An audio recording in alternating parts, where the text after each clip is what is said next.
مظبوطين دول؟ مظبوطين ان شاء الله. هوبا!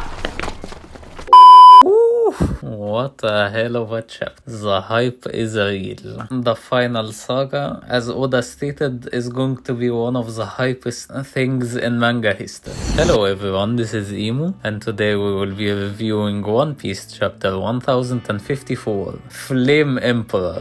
And speaking of the title, Sabo.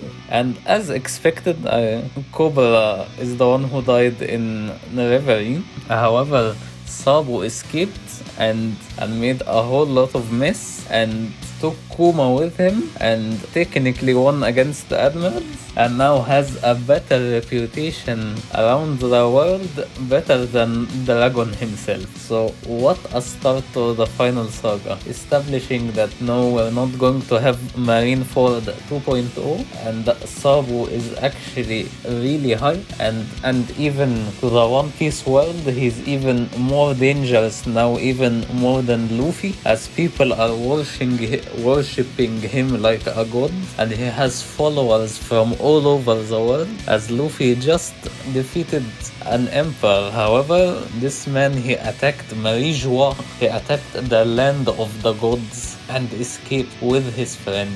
And this is probably what the government wanted Morgans to not tell the papers. They just wanted him to not say that he was successful in his battle against the world government, as the world government now look really dumb against the revolutionaries. The revolutionaries have won battle against the world government, and the world government doesn't have the forces to deal with them now, so they look better in the eyes of the One Piece world right now. However, also speaking of Reverie, Vivi is missing. Well, this could go either way. Either Sabo took her with her, or Emu has kidnapped Vivi, as he was holding Vivi's picture in his hand, so he showed interest in her. So maybe he kidnapped her, or maybe she just escaped with Sabo and Kuma and the rest of the revolutionaries. And also, I probably think Sabo will get a huge bounty buff. He will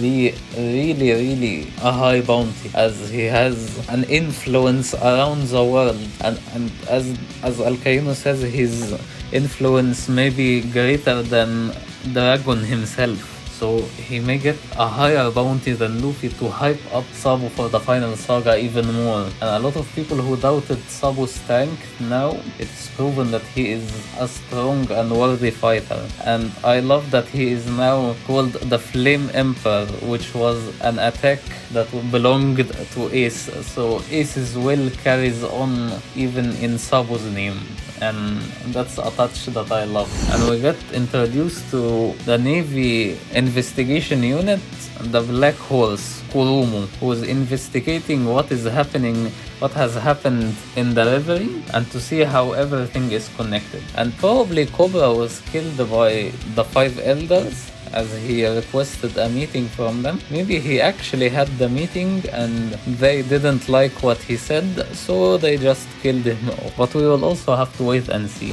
The hypest thing in this chapter was obviously the man, the myth, the legend, Shanks, who has very little screen time, however is one of the most popular characters in One Piece history. We see Shanks around the seas of Wano looking at Luffy's bounty, and the crew tell him, let's go and see Luffy. And we get to see Jing freaks, as he doesn't want to meet Gon. Yasop, who doesn't want to yet meet Usopp.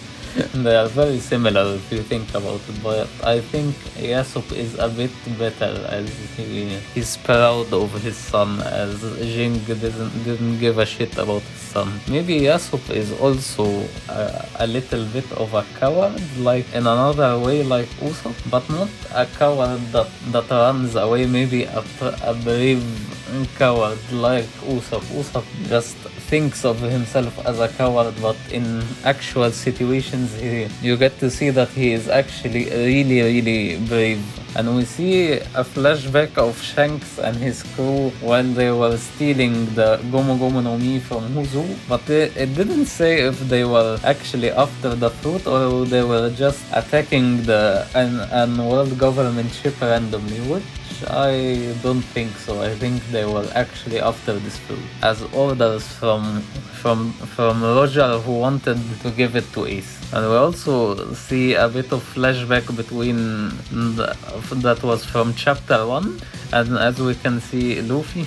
And I went back to check chapter 1, and actually Oda changed Luffy's shirt, and I don't know if this is the same shirt that he will wear in the flashback in film Red with Uta, as it has music on it. So I thought maybe it could be Oda referencing the movie or something. And you see that Shanks actually considers Luffy that he is a strong pirate and is worthy, a great pirate right now. And you see the low-ranking crew members of Shanks saying that the officers know Mugiwara no Luffy, and he says that he's a rampaging demon monkey. But he says he doesn't plan to have a reunion with Luffy here, as he has to deal with Bartolomeo first, as he is under Luffy and he burned Shanks' flag.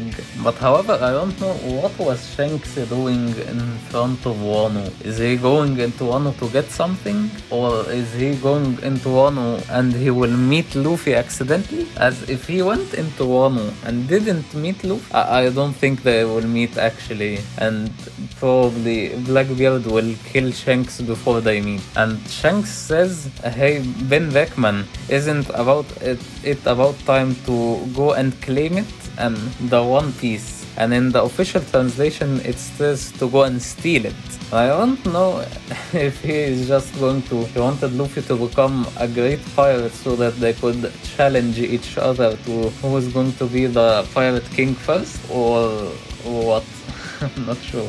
And if he is actually going after the One Piece, is he going into Wano to get the root poneglyph? And if he gets the root poneglyph, does he have anyone who could actually read the root poneglyph? Or does actually Shanks already know the way to Laugh Tale, as he was one island behind from Roger when he went to get the One Piece? So there are still a lot of mystery.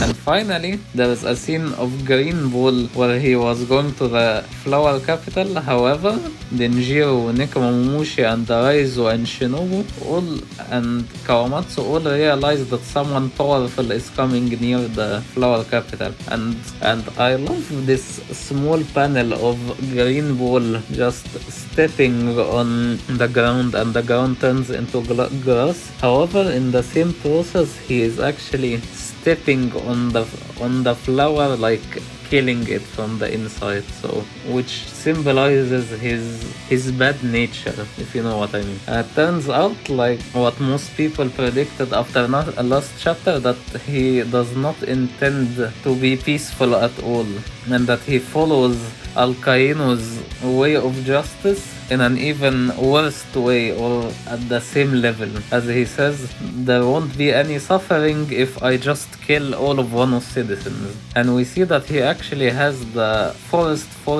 Logia. And then we see Yamato to come and join the fight and save the Scabbards, and she claims that she is Yamato, Kaido's son, not Oden, which is something that I really appreciated in this chapter. And then Momonosuke comes in with the first time that he makes a bull breath, and GreenBull was surprised that there was a pink dragon. However, Momonosuke tries to bite GreenBull, but he is a Logia, so it doesn't affect him. And we see at the end that Momonosuke is all tied up with and we see that GreenBull is sucking the life force out of, or the nutritions out of Momonosuke, and Momonosuke tells Yamato to stay out of this. And I will make another video later this week telling you why Yamato, I don't think she's joining the Straw Hat, and I will just leave it here and you should wait for my video. And I'm not making this video to hate on Yamato or anything, I'm just making it as I am not convinced that she's